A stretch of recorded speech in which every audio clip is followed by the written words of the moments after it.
Bagaimana dengan faktor risiko untuk menjadi epilepsi di kemudian hari? Biasanya yang berisiko untuk menjadi epilepsi di kemudian hari memang jika dijumpai adanya kelainan neurologis yang jelas atau adanya perkembangan yang terganggu ya sebelum terjadinya kejang demam pertama. Misalkan memang anaknya sudah ada gangguan perkembangan, belum bisa bicara, ya terlambat jalannya, maka lebih berisiko untuk menjadi epilepsi di kemudian hari. Atau adanya riwayat epilepsi pada keluarga, orang tua atau saudara kandung.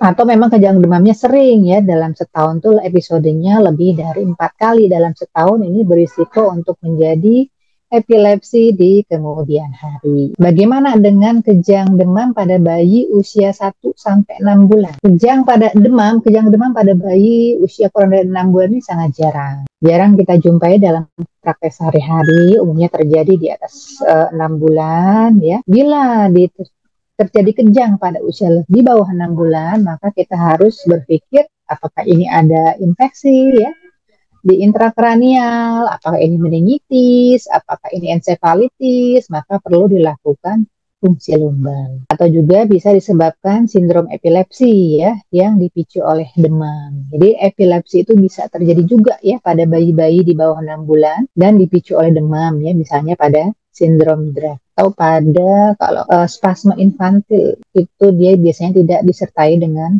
demam. Nah, kapan sih kita curigai adanya infeksi susunan saraf pusat?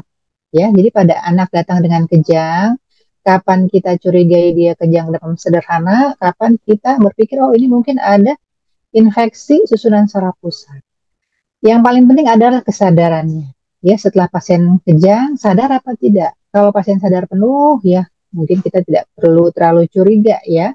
Tapi kalau pasien banyak tidur, atau pasien tidak sadar di antara dua kejang, atau kejang terus-menerus lebih dari 30 menit, ya, maka kita perlu curiga adakah ini infeksi meningitis ensefalitis atau kejangnya lama setelah awitan demam, mungkin demamnya udah 3 hari 4 hari baru kejang. Itu kita perlu curiga apakah ada meningitis atau ensefalitis. Dan pada anak sering infeksi susunan saraf pusat karena virus HSV ya, virus herpes simplex itu pada anak kalau sampai ke susunan saraf pusat bisa memberikan gejala kejang vokal ya, atau ada tanda-tanda peningkatan intrakranial, misalnya ubun-ubun besarnya membonjol ya, atau pada pemeriksaan funduskopi terdapat udem pupil ya, papil edema, itu juga merupakan tanda peningkatan intrakranial. Bagaimana kejang demam pada anak yang usianya 5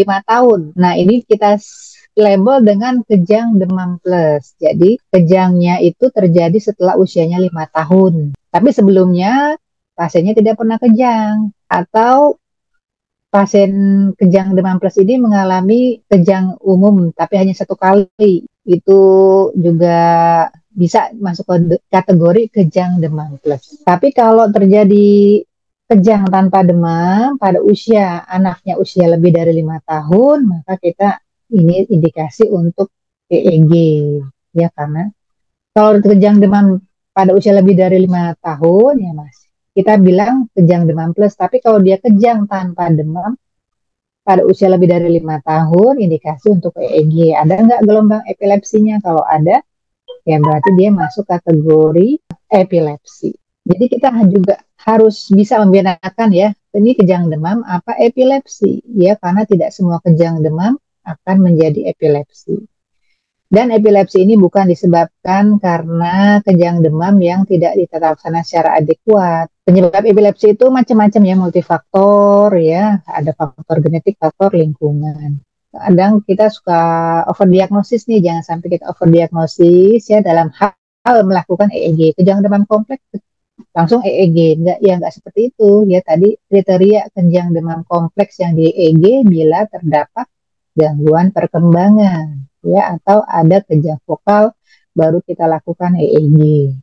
Ya, dari EEG ini 10% orang normal dapat memiliki kelainan EEG epilepsi, tapi kan kalau klinisnya nggak ada, ya kita nggak bisa label orang tersebut sebagai epilepsi. Harus EEG disertai dengan klinis epilepsi, baru boleh kita tata laksana sebagai epilepsi.